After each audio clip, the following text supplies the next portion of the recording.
Hello दोस्तों, कैसे हो आप? दोस्तों, मैं आपके लिए लेके आ गया फिर से आपके शेयर के बारे में एक इन्फॉर्मेशन। और दोस्तों, इस शेयर का नाम है, आपको पता है, ward wizard innovation and mobility. तो दोस्तों, मैं आपको सिंपल 4-5 पॉइंट में बस आपको समझाऊंगा। और ये वीडियो आप ध्यान से देखिएगा।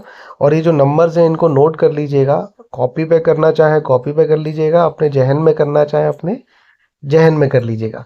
तो दोस्तों, ये ओवरऑल स्टॉक एनालिसिस हम करेंगे।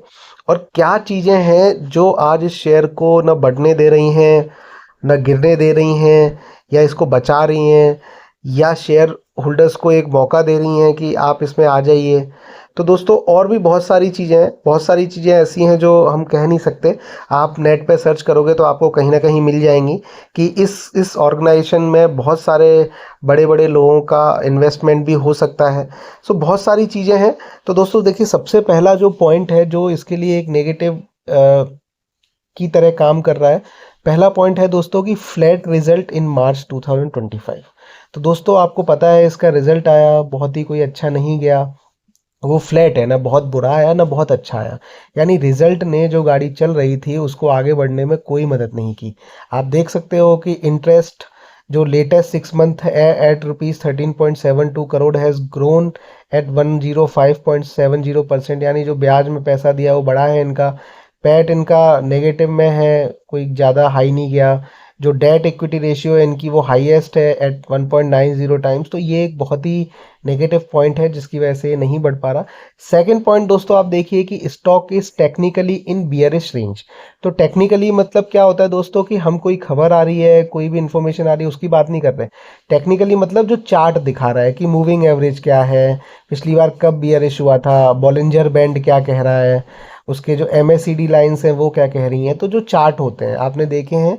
तो दोस्तों, ये फैक्टर्स हैं। तो आप देखिए, the technical trends had deteriorated from mildly bearish to on 5 June 25। तो पहले दोस्तों माइल्डली बियरिश था, अब ये और ज़्यादा बियरिश हो गया। मतलब पहले कम बियरिश था, अब और बियरिश हो गया, और ये 5 जून को बदलाव आया है।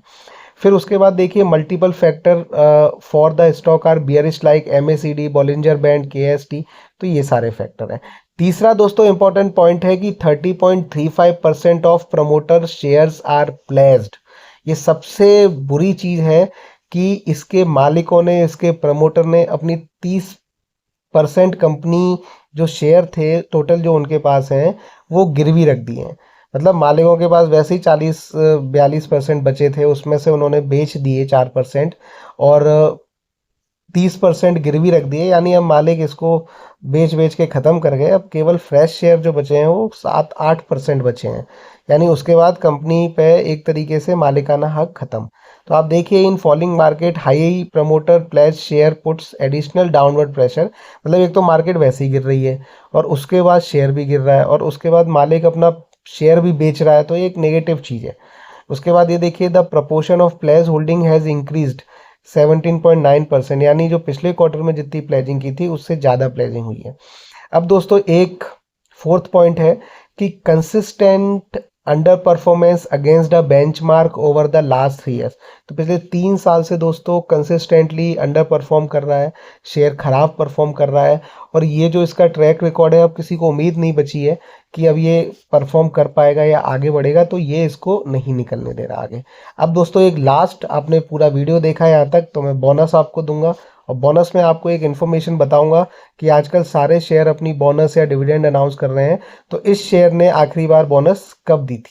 ये देखिए दोस्तों कि पिछली बार जो bonus ward wizard innovation mobility ने दी थी वो दी थी जुलाई 8, 2015 को। जो रिकॉर्ड डेट थी वो दी थी दोस्तों जुलाई 9, 2015। यानी दोस्तों आज से 10 साल पहले इस कंपनी ने बोनस दी थी।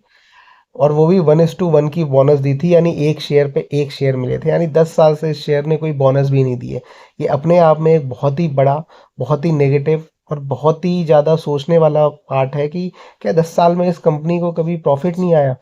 क्या कभी कोई और ऐसी चीज़ नहीं आई? तो दोस्तों, ये एक इम्पॉर्टेंट पॉइंट है जो मैंने आपको बताया। तो आप देखिएगा, अपने हिसाब से एनालिसिस करिएगा और खुश रहिएगा, आगे बढ़ते रहिए। ऑल द बेस्ट दोस्तों।